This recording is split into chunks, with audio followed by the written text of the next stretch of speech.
அன்பார்ந்த ஞான ஒளி யூடியூப் சேனல் நேயர்கள் அனைவருக்கும் வணக்கம். இந்த பதிவில் மீனராசி அன்பர்களுக்கு குரு நட்சத்திர சார பயிற்சி பலன்கள் காணலாம்.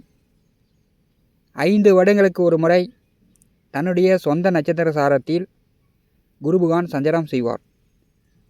இந்த காலகட்டத்தில் எல்லோர் கையிலும் பணப்புழக்கம் அதிகரிக்கும். தம்பதியர்களுக்கு குழந்தை பாக்கியம் உண்டாகும். தங்க நகை சேரும். பெற்றோர்கள் பெரியோர்களுடைய ஆலோசனை கிடைக்கும். அரசியல் கட்சிகள் ஆரோக்கியமாக இருக்கும். வாக்கிய பஞ்சாங்கப்படி 8/8/2025 அன்று முதல் தமிழ் மாத தேதிப்படி ஆடி மாதம் 23 முதல் அடுத்த 9 மாத காலம் குருபகவான் தன்னுடைய சொந்த நட்சத்திரத்தில் புனர்பூச நட்சத்திரத்தில் மிதுன ராசியிலும் அதிசாரமாக கடகராசியிலும் சஞ்சாரம் செய்ய போகிறார். சுய ஜாதகத்தில் நல்ல திசாபுத்தி நடக்கக்கூடியவர்களுக்கு சிலருக்கு தேவைக்கு மீறிய பணம் கிடைக்கும். பணமழை பொழியும் என்று சொல்லலாம். ஜாதகத்தில் சாதகமில்லாத திசாபுத்தி நடக்கக்கூடியவர்களுக்கு சோதனைகளும் வேதனைகளும் உடலில் நோய் நொடிகளும் உண்டாக்கும். மீன ராசி அன்பர்களுக்கு 7 நாட்டு சனியில் விரயச்சனி ஓடிக்கொண்டிருக்கிறது. ஆடி மாதம் 13 முதல் 7ஆம் இடமான கலத்திரஸ்தானத்திற்கு செவ்வாய் வருகிறார். இப்போ செவ்வாய் பார்வை மீனராசியின் மேல் விழப்போகிறது. 12வது வீட்டிலே ராகு அமர்ந்திருக்கிறார். அயன சயன போக விரய மோட்சஸ்தானம் பாதிக்கப்படுகிறது. சனி பகவான் வக்கரகதியில் இருப்பது ஓரளவு சனி பகவான் மூலம் தொந்தரவுகள் குறைகிறது. 12வது வீட்டிலே ராகு அமர்ந்திருக்கும் போது இந்த காலகட்டத்தில் உடல் ஆரோக்கியம் நன்றாக இருக்கும். மற்றபடி பார்த்திங்கன்னா செலவுகள் பணம் விரயமாகிறது ஆகிட்டு தான் இருக்கும். கடந்த 2 மாத காலமாக மீனராசிக்கு 4வது வீட்டிலே ராகு நட்சத்திரத்திலே குருபகவான் சென்றார். சிலர் வேலையை விட்டுட்டு வீட்டுக்கு வர வேண்டிய சூழ்நிலை ஏற்பட்டிருக்கும். ஒரு மனக்குழப்பம், சரியான முடிவெடுக்க முடியாமல் முன்னாடி போகிறதா பின்னாடி வரதா அப்படின்னு உங்களுக்குள்ளாகவே நிதானித்து செயல்பட முடியாதபடி மனக்குழப்பங்களை உண்டாக்கியிருக்கும். சிலர் வேலையை விட்டுட்டு வீட்டுக்கு வந்திருப்பாங்க. அடுத்த 9 மாத காலம் மீனராசிக்கு 4ஆம் இடமான சுகஸ்தானத்திலே குருபகவான் தன்னுடைய சொந்த நட்சத்திர சாரத்தில் செல்கிறார். அர்த்தாஷ்டம குரு காலகட்டம். கோச்சாரத்தில் 4வது வீட்டில் குரு வரும்போது கடன் சார்ந்த பிரச்சனை, சொந்த பந்த உறவுகளிடம் மனஸ்தாபம், பகை, விரோதம், நிலம் சொத்துக்கள் வழியில் விரயங்களை உண்டாக்கும். குருபகவான் தன்னுடைய சொந்த நட்சத்திரத்தில் செல்லும்போது வேலை, உத்தியோகம், தொழில் ரீதியாக சில மாற்றங்களை ஏற்படுத்த போகிறார். வேலை இல்லாதவர்களுக்கு, வேலை தேடிக்கொண்டிருப்பவர்களுக்கு இந்த காலகட்டத்தில் வேலை கிடைக்கும். படித்து கொண்டிருப்பவர்கள் பள்ளி படிப்பாக இருந்தாலும் சரி, கல்லூரி படிப்பாக இருந்தாலும் சரி, கொஞ்சம் கூடுதலாக இரவு கண் விழித்து அதிக நேரம் கஷ்டப்பட்டு படிக்க வேண்டிய சூழ்நிலை உண்டாகும். மனதில் குழப்பம் நீடிக்கும். வீட்டில் இருந்தாலும் ஒன்று தான், காட்டில் இருந்தாலும் ஒன்று தான் அப்படின்ற மாதிரி நிம்மதி, சுகம் குறையும். தாயாருடைய ஆதரவு உண்டு, தாயாருடைய ஆலோசனை உண்டு.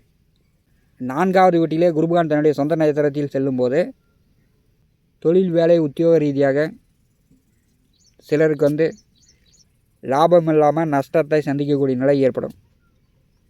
பணத்தட்டுப்பாடு கொஞ்சம் கூடுதலாக வரத்துக்கு வாய்ப்புகள் உண்டு. குருபகவான் தன்னுடைய சொந்த நட்சத்திரத்தில் சென்றாலும் சிலருக்கு பண தேவைக்காக நகையை பேங்கில் அடமானம் வைத்து கடன் பெறக்கூடிய சூழ்நிலை ஏற்படும். உங்களுடைய ஜாதகத்தில் நல்ல திசாபுத்திகள் ஓடிக்கிட்டு இருந்துச்சுன்னா அடகு வைத்த நகையை மீட்டு வாங்கிட்டுடலாம். 12வது வீட்டிலே ராகு சனி அமர்ந்திருக்கும் போது வீடு கட்டலாம், வீட்டு மனையோ விவசாய நிலமோ சொத்துக்கள் வாங்கலாம், தங்கம் வாங்கலாம். உங்கள் எதிர்கால முன்னேற்ற தேவைக்காக பணங்காசு சேமிப்பு வழியில் செலவு செய்யுங்க. விரயங்களை தவிர்க்கலாம். அல்லது பணத்தை சேமித்து வைத்திருந்தீங்கன்னா எதிர்பாராத விதமாக பணம் விரயமாகும். அக்டோபர் மாதம் 8ஆம் தேதி கடகராசிக்கு அதிசாரமாக குருபகவான் பெயர்ச்சியாகிறார். நவம்பர் மாதம் 18ஆம் தேதி குரு வக்கரமாகி பின்னோக்கிய பயணத்தில் டிசம்பர் மாதம் 21ஆம் தேதி கடகராசியிலிருந்து மிதுன ராசிக்கு வருகிறார். புனர்பூச நட்சத்திரத்தில் ஒரு 120 நாட்கள் குருபகவான் வக்கரகதியில் சஞ்சாரம் செய்வார். குரு வக்கர காலத்தில் என்ன நடக்கும் என்பது தனிப்பட்ட பதிவில் குரு வக்கர பெயர்ச்சி பலனில் காணலாம். என் ஜோதிட அனுபவத்தில் குரு வக்கர காலத்தில் இறப்புகள் அதிகமாக நடக்கும். மீனராசி என்பளுக்கு 5வது வீட்டிலும் 4வது வீட்டிலும் குருபகவான் வக்கரகதியில் வரும்போது உடல் ஆரோக்கியத்தில் கவனம் எடுத்துக்கொள்ளுங்கள். சுகக்கேடு உண்டாகும். பணக்கஷ்டம், மனக்கஷ்டம் கூடுதலாக வரும். ஏன்னா மிதுனம் இரட்டைத்தன்மையுடைய வீடு, மீனராசியும் இரட்டைத்தன்மையுடைய வீடு. குருபகவானுடைய வக்கர காலத்தில் வேலை, தொழில், உத்தியோக ரீதியாக மீனராசி அன்பர்களுக்கு ஓரளவு நல்ல முன்னேற்றங்களை கொடுக்க போகிறது. நவம்பர் மாதம் 18ஆம் தேதிக்கு பிறகு பூர்வ புண்ணிய புத்திரஸ்தானத்திலே குருபகவான் செல்லும்போது திருமண வயதில் உள்ளவர்கள் வரன் பார்த்து கொண்டிருப்பவர்களுக்கு அக்டோபர் மாதம் 8ஆம் தேதிக்கு பிறகு வரன் செட்டாகும், திருமணம் நடக்கும். தம்பதியர்களுக்குள் சண்டை சச்சரவுகள் நீங்கி சந்தோஷம், மகிழ்ச்சி அதிகரிக்கும். குழந்தை பாக்கியம் உண்டாகும். அக்டோபர் மாதம் 8ஆம் தேதிக்கு பிறகு ஓரளவு உங்களுக்கு நிம்மதி கிடைக்கும். புனர்பூச நட்சத்திரத்தில் குருபகவான் அமர்ந்து 5ஆம் பார்வையால் மீனராசிக்கு 8வது வீட்டை பாரு செய்கிறார். சிலருக்கு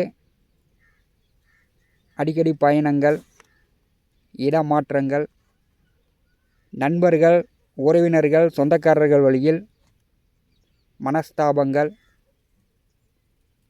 அவமானப்படக்கூடிய சூழ்நிலையெல்லாம் ஒரு சிலருக்கு ஏற்படும். குருபகவான் 8வது வீட்டை பாரு செய்யும்போது மீனராசி அன்பர்கள் நிதானித்து செயல்படுங்க. பெற்றோர்கள், பெரியோர்களுடைய ஆலோசனை கேட்டு செயல்படுங்க. குருபகவானுடைய 7ஆம் பார்வை தொழில், ஜீவன, கர்மஸ்தானத்தின் மேல் விழுகிறது. அடிக்கடி வேலையில் இருப்பவர்களுக்கு வேலை மாறக்கூடிய சூழ்நிலை உண்டாகும். அதே மாதிரி தான் தொழிலும் ஏற்றம் இறக்கம், லாப நஷ்டங்களை சந்திக்கக்கூடிய நிலை வரும். விவசாயிகள் தகுந்த கால நேரம் அறிந்து பயிர் பண்ணிங்கன்னா போட்ட முட்டுவலி செலவு எடுக்கலாம். நீங்கள் இந்த காலகட்டத்தில் பணப்பயிர் தான் பண்ணுவேன் அப்படின்னு பிடிவாதத்துடன் விவசாயத்தில் விவசாயம் பண்ணிங்கன்னா நஷ்டமும் விரயமும் உண்டாகும். சுகஸ்தானமான 4வது வீட்டிலே குருபகவான் தன்னுடைய சொந்த நட்சத்திர சாரத்தில் செல்லும்போது சிலருக்கு சொத்துக்களில் விரயம் ஏற்படும்.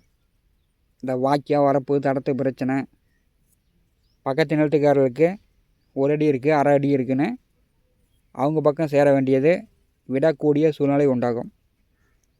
குருபகவானுடைய 9ஆம் பார்வை மீனராசிக்கு 12வது வீட்டின் மேல் விழுகிறது.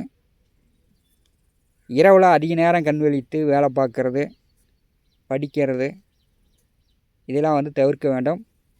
இரவு நன்றாக ரெஸ்ட் எடுங்க, இரவு ஓய்வெடுங்க. மீனராசி என்பவர்களுக்கு பார்த்திங்கன்னா காலில் குத்துறது, குடையிறது, பாதம், முட்டி, மூட்டு எலும்புகள் வலி வேதனையை கொடுக்கும். 12வது வீட்டிலே ராகு இருக்கும்போது தேவையில்லாத செலவுகள், தகாத வழியில், கெட்ட வழியில் பணங்காசு செலவு செய்யக்கூடிய நிலையும் ஏற்படும்.